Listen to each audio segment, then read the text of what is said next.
Okay, welcome to the deep dive. Today we're reaching back a bit. We're tackling this really massive challenge. Yeah. How do you talk to someone, well, not just from another culture, but maybe another planet, another whole evolutionary path? Are we alone? And if not, how on earth would we bridge that gap? It's a huge question, right? And what's really fascinating is how seriously scientists were already thinking about how way back in the mid 20th century. Exactly. We've got this fantastic document here. It's a presentation from 1965 Okay. by Lambros Kalimahos, a cryptologist. And it just gives this amazing glimpse into how they were thinking back then. Not just, there's anyone out there, Right. but the actual nitty-gritty methods. How do we make contact? And then the really tricky part, how do we talk across, well, light years? Yeah. By the mid 60s, people were really starting to grasp the scale of the universe and the idea that Earth was the only place with life. Well, it started to seem less likely, didn't it? To a lot of scientists, anyway. Right. And the numbers they were playing with back then, they were already pretty mind-blowing. Hmm. This source mentions Sir Bernard Lovell, Hmm. head of Judge Roll Bank. Mm-hmm. He estimated our galaxy, just the Milky Way, Hmm. could have something like 100 million stars. Stars with planets where life, organic evolution might have happened. 100 million. And that's just our galaxy, which we now know is one of, well, maybe billions, trillions even. The universe is just vast. It really is. And Dr. Frank Drake, the Drake equation guy, he figured plausibly by 65, maybe a billion civilizations could have already popped up just in our galaxy. Which leads straight to that big question the source brings up, the one we're still asking. Now, where is everybody? Exactly. If the potential is so enormous, why the silence? Precisely. So that's kind of our mission for this deep dive. Let's go beyond just asking, where are they? Let's unpack this 1965 document and see how they plan to find them, first off. But then, assuming they did, how they thought about tackling that massive problem of designing a message, a communication, that some alien intelligence could actually possibly understand. Yeah. What were those first blueprints for, like, universal language? Yeah, it's this mix, isn't it? This bold optimism about finding someone, but also this really stark realism about how incredibly hard it would be. Okay, let's dig into the finding them part first. The document mentions the early searches, like Project Ozma in 1960, that was Drake again, right? Pointing a radio telescope at a couple of nearby stars. That's right, Epsilon, Eridani, and Tau Ceti. They're only about 11 light years away, relatively close in cosmic terms. It was the first really dedicated search using radio waves. And the frequency they chose to listen on, that was key, wasn't it? Yeah. 1420.4 megahertz, the 21-centimeter wavelength. Yeah, why that specific number? What was so special about it? Well, the thinking put forward by Cocconi and Morrison was that this is the frequency of neutral hydrogen atoms. Hydrogen is the most common element. It's absolutely everywhere in space. Okay. So the idea was any civilization advanced enough to do radio astronomy would surely know about this frequency. They'd recognize its fundamental importance. It's like a natural, universal landmark frequency. A cosmic meeting point. Kind of, yeah. Plus, conveniently, it cuts right through Earth's atmosphere, so we could actually detect it from the ground. Okay, so you pick your universal channel, you point your telescope. Yeah. But even then, those distances, just staggering. Oh, totally. I mean, 11 light years for Ozma's targets is already huge. But the source makes this pretty crucial assumption. If there's a truly superior civilization out there, the nearest one is probably much further, maybe 100 light years, minimal. And 100 light years. What does that actually mean for a conversation? It means a message takes 100 years to get there. And if they reply immediately, another 100 years for it to get back. That's 200 years. A 200-year round trip. Yeah. The source calls it a small matter of 7 generations. It just completely changes what communication even is, doesn't it? It's not dialogue. It's sending messages in bottles across an ocean of time. And then there's another layer. The assumption, as the document puts it, unless we are very conceited, is that they're probably way more advanced than us. Right. Even just a 50-year tech lead. I mean, think about the difference between 1915 and 1965. Now imagine that gap, or much bigger. If they were 50 years behind 1965 us, they probably wouldn't be sending signals we could pick up anyway. But 50 years ahead, or 1,000, or 1,000,000, the potential gulf in understanding is just immense. So, okay, potential for billions of civilizations, maybe many are super advanced. Why the silence then? The document mentioned some possibilities they were considering back then for this great silence. Well, one idea was maybe they did call, ages ago, thousands of years ago maybe, and we just weren't listening or couldn't hear it. So they could be waiting for us to reply, or maybe they just gave up. Could be. Or the more sobering thought mentioned by the Russian astronomer Shklovsky is that maybe advanced civilizations hit certain roadblocks, crises that stop them from surviving long term. The paper actually lists some specific dangers Shklovsky brought up, things like thermonuclear war, Yeah. genetic dangers, information overload, which sounds surprisingly modern, brains getting too specialized and degenerating, and even crises from creating artificial intelligence. Yeah, that's quite a list of potential great filters, as we might call them now. It suggests that finding someone might also mean finding someone who's somehow dodged all those bullets. Yeah, it's not just about detection, it's about finding the survivors. Right. Okay, so let's say, against all odds, we do pick up a signal from survivors. Now comes the next mountain to climb. Understanding it. How do you even start building a common language with something that might not even perceive reality the way we do? Well, the first step, according to the document, is just making sure the signal is artificial. It has to stand out clearly from all the random noise the universe makes. It needs to be obviously non-random. Attention-grabbing. And they proposed using universal concepts for that, right? Things like math, sending sequences of numbers. Exactly. Things that presumably any intelligent mind would recognize as artificial, like sending pulses representing 1, 2, 3, or maybe prime numbers, 1, 2, 3, 5, 7, 11. Sequences that just don't happen by chance in nature. And these signals could get more complex. Yeah, the document suggests using different pulse lengths or timings to build patterns. Maybe arranging those pulses once received could reveal simple shapes, like a circle, or even basic mathematical truths, like the Pythagorean theorem. Okay, so you're using math and geometry as the absolute bedrock. The idea is to provide some kind of early language lessons, using these universals to slowly build up some shared understanding, maybe bring us up to their level a bit. That's the core idea. Using things that have to be universal, assuming intelligence implies logic. Math is the big one. The source mentions Lancelot Hogben's astroglossa concept from the 50s, which was all about using math, and Philip Morrison's idea of using different pulse shapes for symbols, like plus or minus. They also mentioned something called Linkos by Hans Freudenthal, based on logic. Yes, but the feeling back then, at least in this paper, was that Linkos was maybe too difficult, too complex for a starting point. You need something simpler to begin with. Which brings us to this really neat idea from Kallimahos himself, the author. He was a cryptologist, right? And he proposed inverse cryptography. Inverse cryptography. That sounds backwards for a code breaker. It kind of is.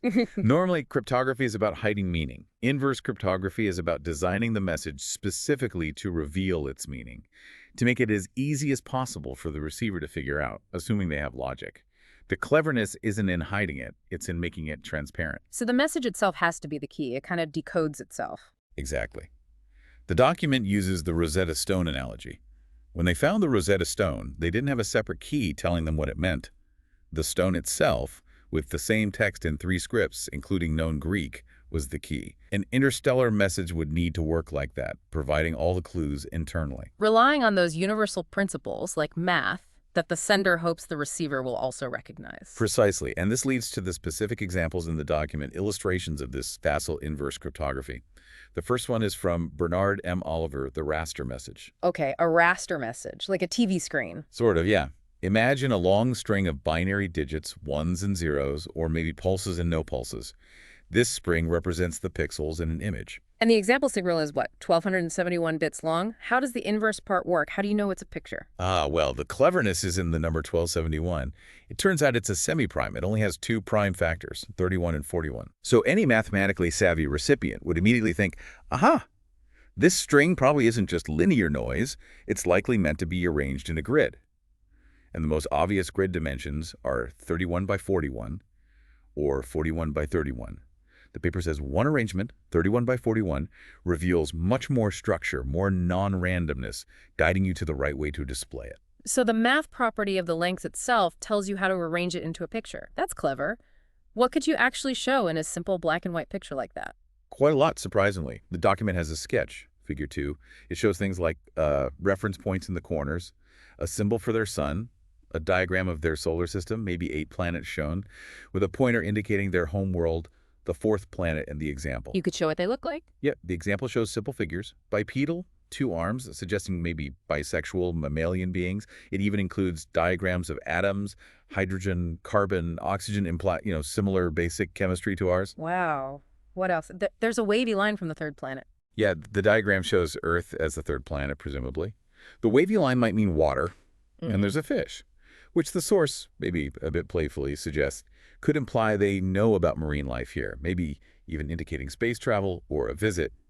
It's interpretive, of course. A fish meaning space travel is a stretch.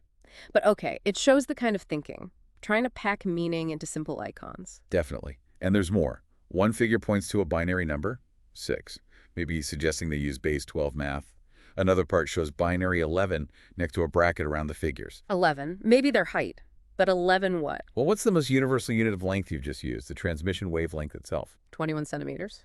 So 11 times 21 centimeters. Yeah. That's 231 centimeters, about 7.5 feet tall. Right. As the paper jokes, average Martians, even though the diagram showed the fourth planet, the point is this single, relatively short binary message, cleverly designed using prime numbers, could potentially dump a whole load of basic info: where they are, what they look like, their chemistry, maybe their number system, their size. That really shows the power of using that mathematical structure to kind of bootstrap the whole communication process. Exactly. And there's a second example in the paper, this one devised by Kalliimahos himself. It's less about a single picture and more about teaching a whole language system, step by methodical step, through a series of transmissions. Okay, so this is more like a structured course. How does it start? It imagines starting with, say, 32 distinct symbols, maybe different combinations of beeps or pulses. The very first message, transmission 1, just lists these 32 symbols, like, here's our alphabet. Got it. Step 1, learn the characters. Then the next transmissions use these symbols in simple, repetitive patterns designed to teach their meaning. Transmission 2 might show symbol A followed by a marker, then B followed by a marker C up to J, and then maybe some simple equations appear using these symbols. By analyzing the patterns, the repetition, the results, you'd figure out, okay, A must mean 1, B is 2, up to J is 10. You're teaching numbers and basic notation through examples. Very clever. Exactly. And the next 18 or so transmissions systematically build on that. They introduce addition, subtraction, multiplication, division, using the symbols you just learned. Then decimal notation, the concept of 0, equals, greater than, less than, approximation, powers, roots, even fundamental constants like pi and e. Wow. So by carefully studying the sequence and the logic of these transmissions, the receiver could basically reconstruct their elementary mathematics. It's like being given a math textbook, written alien, but designed so you can figure out the language from the math itself. Precisely. It's all inverse cryptography. The structure teaches the meaning. And then the document says, transmission 21 sends something complex. A quote described as one of the most beautiful concepts in pure mathematics. Why do that? Well, 2 reasons, I think. One, it signals, hey, we're not just teaching basics, we understand deep mathematics too. It shows their sophistication. And 2, it's like a final exam for the receiver. Yeah. If you can decode this beautiful, complex concept using the tools we've given you, you've truly grasped the language system. Okay, proves you're ready for the next level. Right. And starting with transmission 22, the document suggests they begin introducing words and word cluster concepts, building a vocabulary for things other than math. The paper suggests, maybe it cheekily, that by transmission 30, you could start understanding pure Venerian, as they called it. But the principle is clear. It's a masterful demonstration of building up a complex system from absolute scratch, using universal anchors like math, and letting the careful design of the message sequence provide the keys. So if this incredibly long, patient process actually works, if contact is made and understanding starts to build over generations, what did they see as the big payoff? What's the ultimate reward for all this effort, according to the document? Well, the main thing, unsurprisingly, is knowledge. A huge infusion of knowledge from a potentially much more advanced civilization. The paper suggests things we'd immediately want to ask them. Like solutions to the big unsolved math problems of the day. It mentions Fermat's last theorem, Goldbach's conjecture. Right. Imagine getting the answers to those. It would instantly accelerate our own mathematics.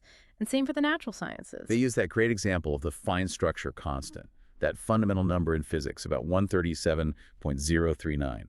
The paper notes that in 1965, we were sure of the first 5 digits, maybe the 6th. But if they knew the 7th digit, or the 9th, that alone would prove they were ages ahead of us, possessing insights and precision, maybe centuries beyond our reach at the time. It really drives home the potential scale of the knowledge gain. It could save us centuries of scientific effort.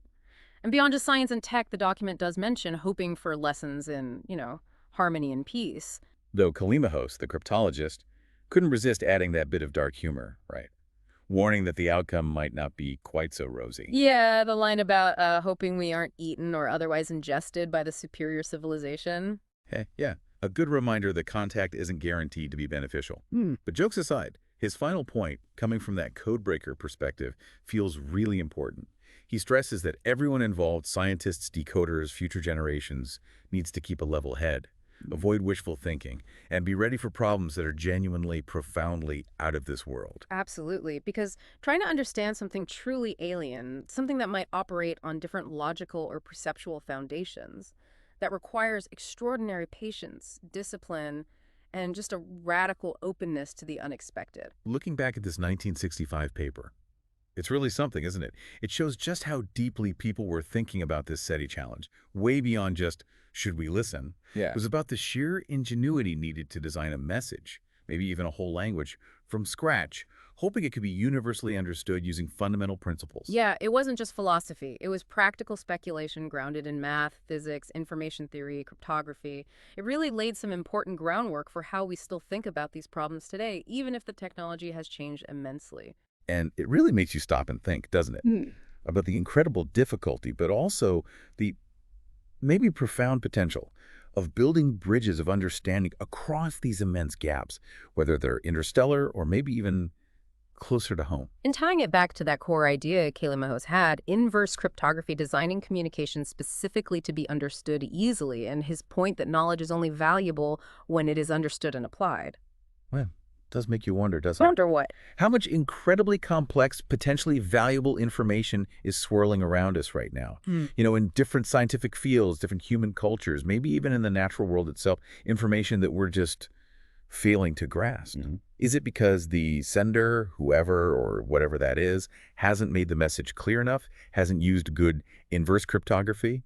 Or is it because we haven't yet figured out the right approach, the right inverse cryptography on our end to unlock the meaning that's already there, just waiting? It kind of suggests the challenge of decoding the truly alien might start right here,